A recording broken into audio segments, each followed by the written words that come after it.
welcome back to Relish Books. Today is the third part in the Bronte novel series that I'm doing, the one that I'm definitely the most excited about, Charlotte Bronte and her works. This is the only Bronte, these two are the only Bronte books that I own at the moment, which is why I'm showing the same book as I did in the last video. But we're going to be talking about all of her books today. I'm going to be at least mentioning all of them. So I would rate them in order of Shirley, Jane Eyre, Villette, least to greatest. But I'm going to talk about them in chronological order because I think that's just less confusing.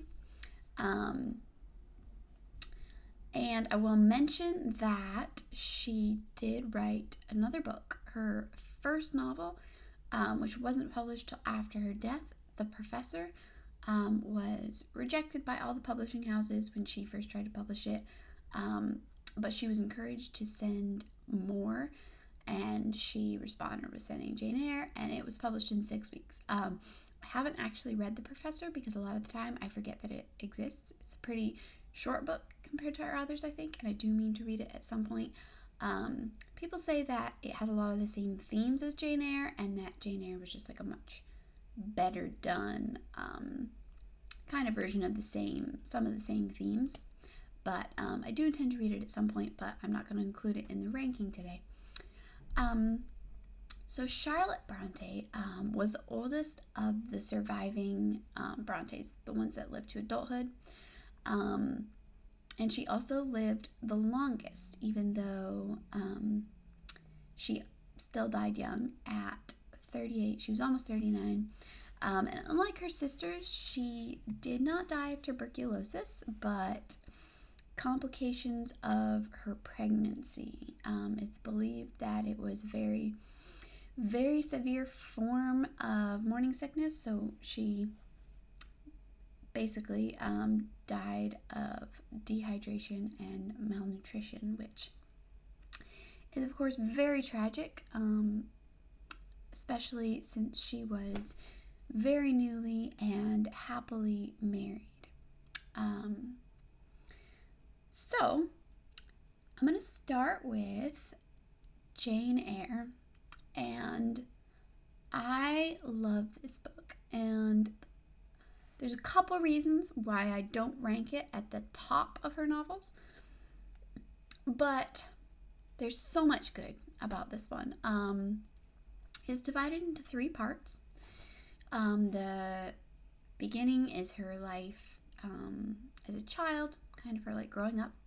Then the middle section is during the time that she's working for Mr. Rochester and their romance. And then the last part, when she leaves Mr. Rochester, has this whole interaction with a very different group of characters. And then at last, the end. And it's the 3 parts that make it why I don't like it the best. When I was 12 or 13, I tried to read this book for the first time. And I actually quit just a couple chapters in. And put it away for probably a year or 2 before picking it back up, because the beginning is very, very rough, and it's rough in a particular way. It's that kind of injustice and like cruelty that isn't just like straightforward. It's the kind that just makes you so angry. Characters that I just can't stand are people like the man who runs the boarding school that Jane is sent to. This pious, hypocritical, or proclaiming to be, pious, extremely pompous, self-righteous man who grossly spoils his family while all the children in the boarding school are starving and freezing to death. And it's so angering. And the way that it's written about, is very well done. but it's one of those things that I just almost can't handle. So I almost didn't make it through the first section of the book. It's so rough. But then you hit the middle section. And it is so good and so exciting. And you meet Mr. Rochester. And you don't expect, I think one of the great things about this book is that you don't expect so much fun from characters. Once you, like, when you start reading it, you don't expect to meet people who are super fun and super funny. And he is very funny. He's very fun. His whole deception to get Jane to love him even more is very exciting, very dramatic. The novel is considered to be in the gothic fiction genre. I wouldn't go that far. I can see where people are coming from putting it there.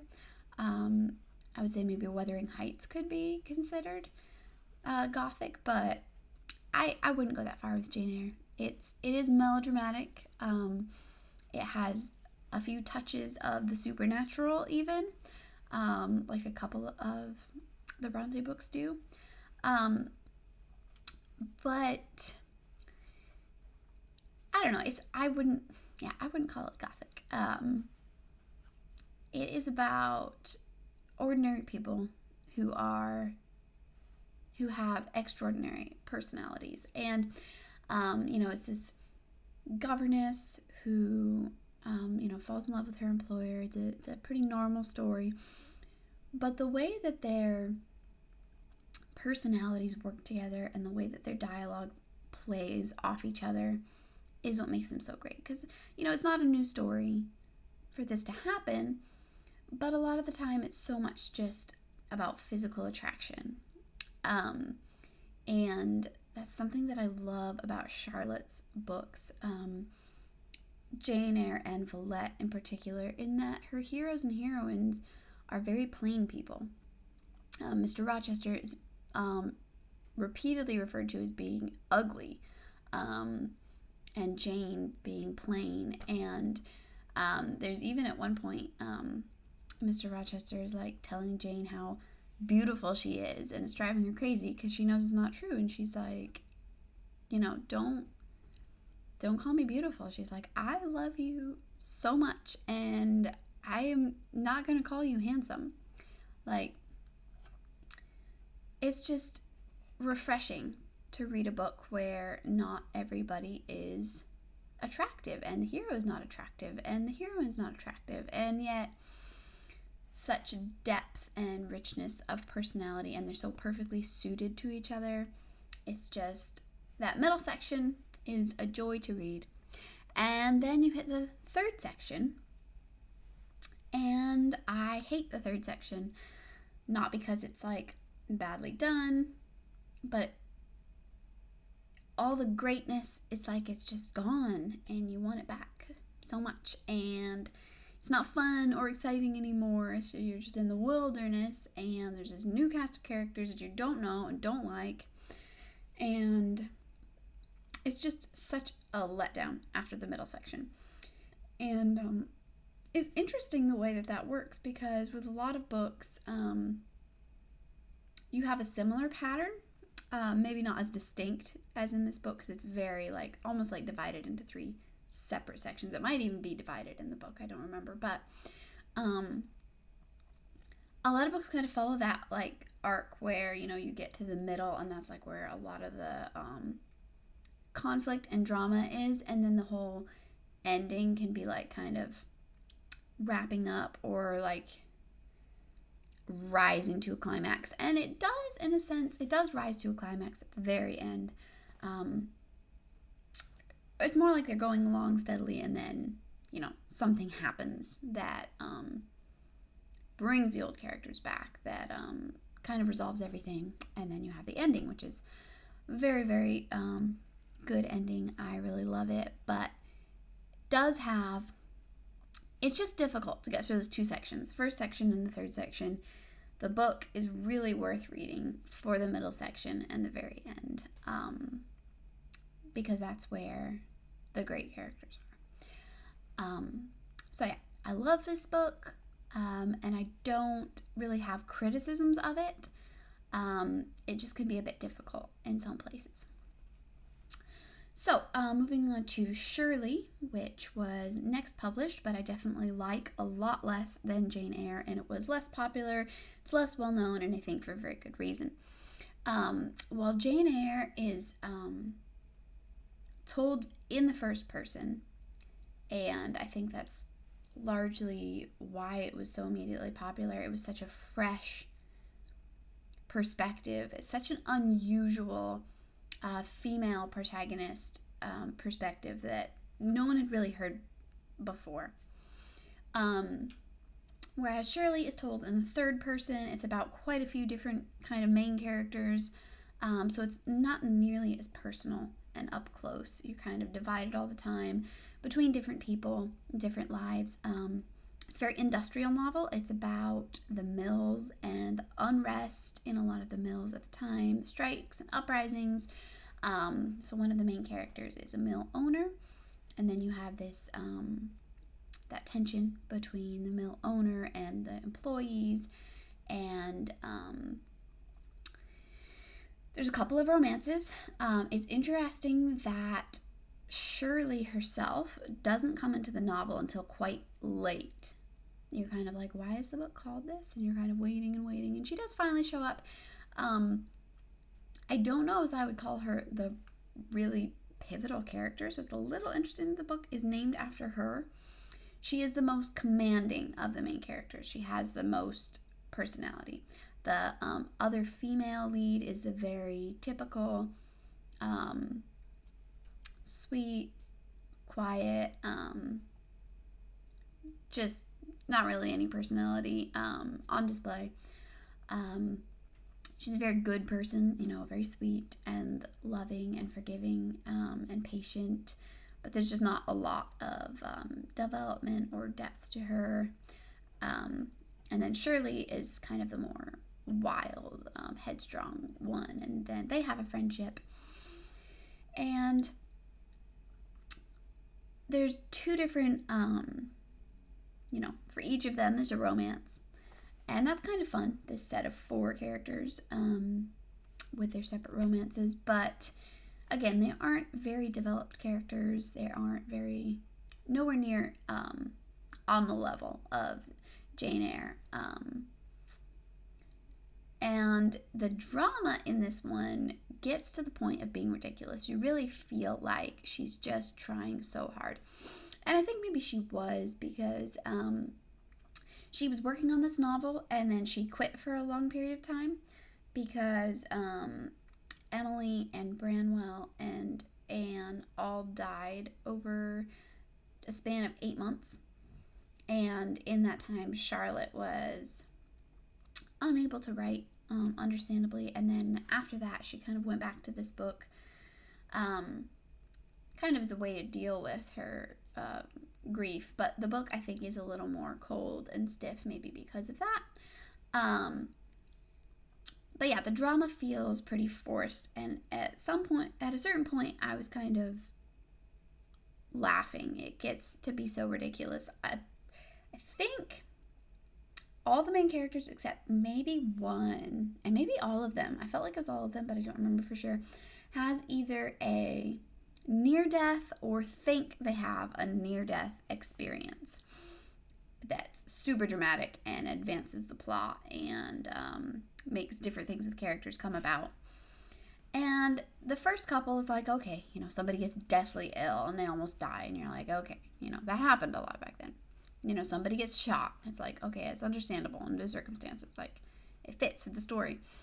And then somebody gets bitten by a mad dog, and I don't think the dog was even mad. They just said that it was. So the character thinks that they're dying, and this other stuff happens, and it just felt so much like, okay, what can I do to this person to make them think they're dying? It just felt like such a ridiculous thing. So it was getting to be a bit much, but I thought it was funny. I enjoyed the book, but definitely nowhere on the level of Jane Eyre. I do think there's a couple scenes at the end that are very sweet, very satisfying, romantically, but again, It's just kind of an ordinary novel, nowhere on the level of Jane Eyre. And I will make a mention here.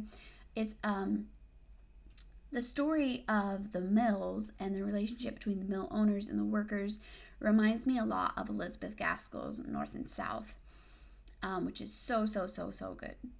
And I would especially recommend the show.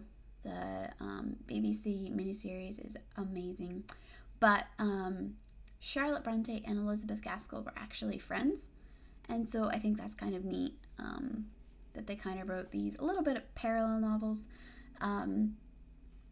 And Elizabeth Gaskell actually wrote the first biography of Charlotte Bronte after her death. So that's just an interesting note.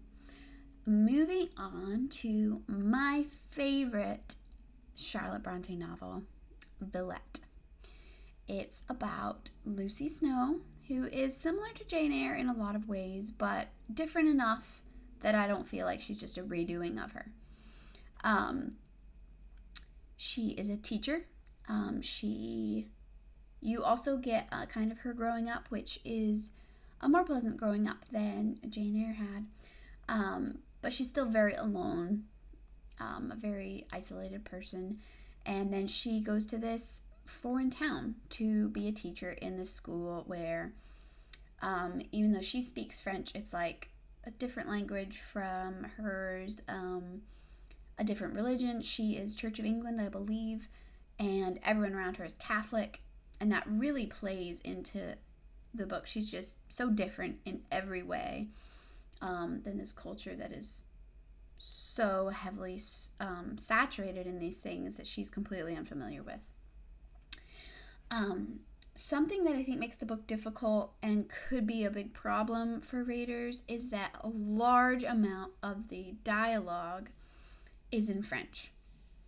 And that is frustrating for me reading it because when Charlotte wrote the novel, I think it was in a time period when most everyone would have learned French. Girls were always taught French. It's just as part of their education.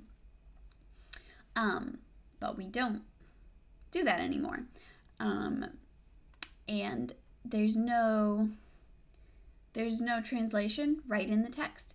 In the copy that I had, you could go to the back of the book and there were translations that you had to look up by the page numbers. And they were frustrating because getting a French dictionary and checking some things out, they were very, very loose translations. So that was frustrating. I was like, if I'm going to go to the trouble of looking up what this means, I want to know what they're literally saying, not a very loose, Americanized version of their meaning. So that was frustrating.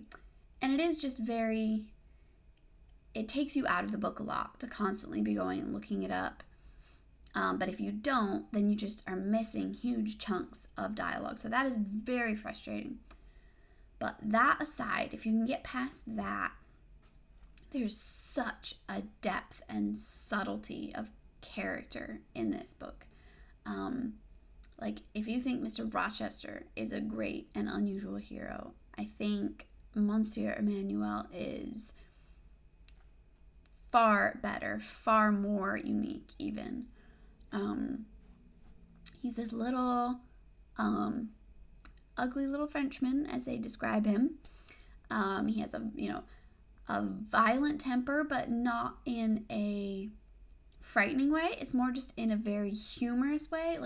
Mr. Rochester is fun and he can be funny, but Monsieur Emmanuel is hilarious. There are multiple scenes with him where I was just laughing reading the book. It's so funny. The humor is just so good. And the way that Lucy plays up to him and plays on his humor and will make him angry on purpose because it's funny. It's just a lot of fun. But I also like that for a long time in Jane Eyre, there's essentially the two, Mr. Rochester is her friend. He's kind of the one that, the only one that Jane needs, the only friend she really has in the world. she gets to know some more people towards the end of the book. But in this novel, I really appreciate how when Lucy comes to the school, you see this character. Monsieur Emmanuel is just another teacher there. And he has brief appearances in the book multiple times before it ever gets around to there actually being a romance with him. Like, if you're reading it and didn't know that there was going to be a romance with him, it would be quite a surprise, I feel like, because he's just this character there, and he's funny, and Lucy kind of goes through this stage of being interested in somebody else, and you kind of don't see it coming. It's just, I feel like it's very realistic and very fresh and so different from a lot of the books of the time. The drama in this book is a little more toned down from Jane Eyre, which I also appreciate. There are some kind of mysterious things that happen, some kind of scary stuff. And it also has even more of this sense of isolation. You know, she's in this town alone. She does make some friends. That's something that I appreciate. Like, she doesn't just make this one friend.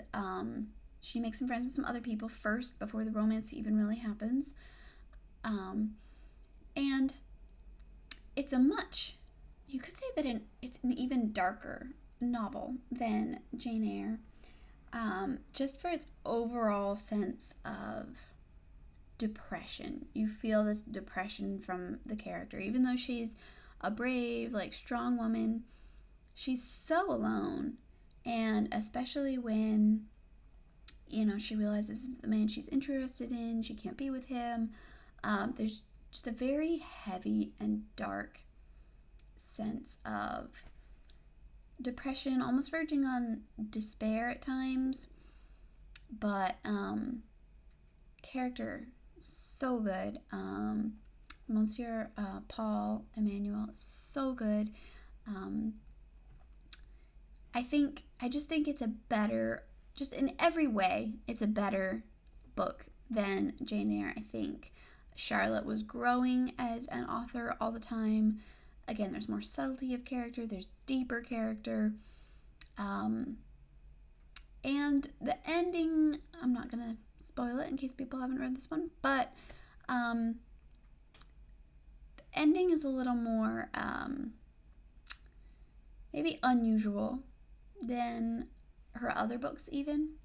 And I don't know, it could be controversial maybe, the ending of this book. I kind of wish it had been a bit different, but I can appreciate the artistry of it.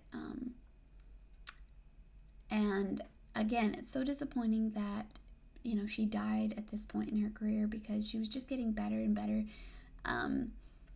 And it would have been so interesting to see what she would have gone on to do. But yes, I love Villette, and if you like Jane Eyre and haven't read that one, I very, very highly recommend it. So that is it for the Bronte series. If I can remember correctly, I rate them Agnes Grey, Tenant of Wildfell Hall, Wuthering Heights, Shirley, Jane Eyre, Villette. But let me know what you think, what your favorites are, and I will see you next time.